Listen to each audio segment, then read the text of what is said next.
Super journée. Cathy, elle entrait au salon, nous nous laissait bien à l'aise avec elle. C'était pas Super Nanny, c'était Cathy, la femme Cathy. Elle nous racontait sa vie, elle nous a raconté, elle nous a rigolé, elle nous donnait des conseils. Un jour, il y avait deux gamins au salon qui foutaient le bordel partout et elle a dit arrête, je l'ai fait le shampoing, elle a dit arrête le shampoing, 2 minutes, me donne une serviette.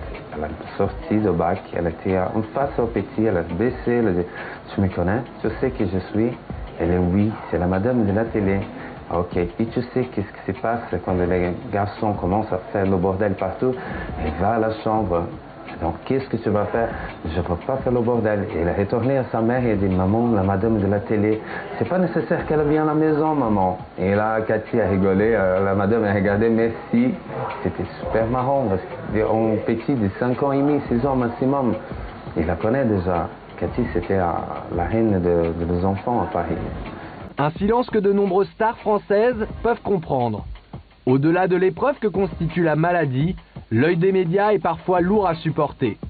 Johnny Hallyday et sa famille en ont fait les frais. La simple annonce de son cancer l'été 2009 a entraîné un véritable déchaînement médiatique. Aux États-Unis, en revanche, le cancer est loin d'être tabou. Les stars n'hésitent pas à médiatiser toutes les étapes de leur combat contre la maladie avec un objectif, sensibiliser l'opinion publique.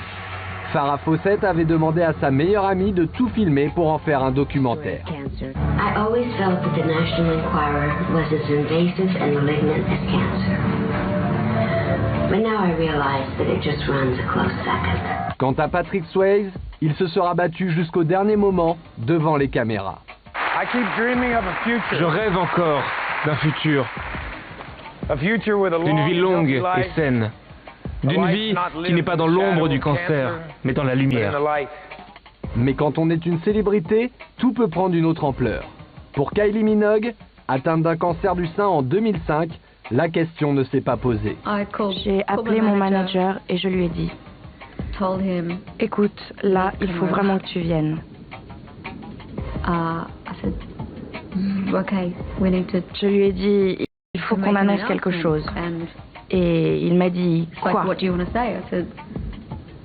Eh bien, on m'a diagnostiqué un cancer du sein. Un courage qui semble porter ses fruits. En Australie, son pays natal, on parle d'un effet Kylie. Dans le mois qui a suivi l'annonce publique de son cancer, les dépistages ont augmenté de 60%. Vogue Espagne, 10 ans de différence d'âge avec son petit copain, 40 cm de différence également. Qu'importe, Kylie a l'air very happy, comme vous pouvez le voir sur ces images. Sur son Twitter la semaine dernière, elle s'est dit très heureuse pour sa sœur Dannii Minogue, qui attend un heureux événement pour l'été.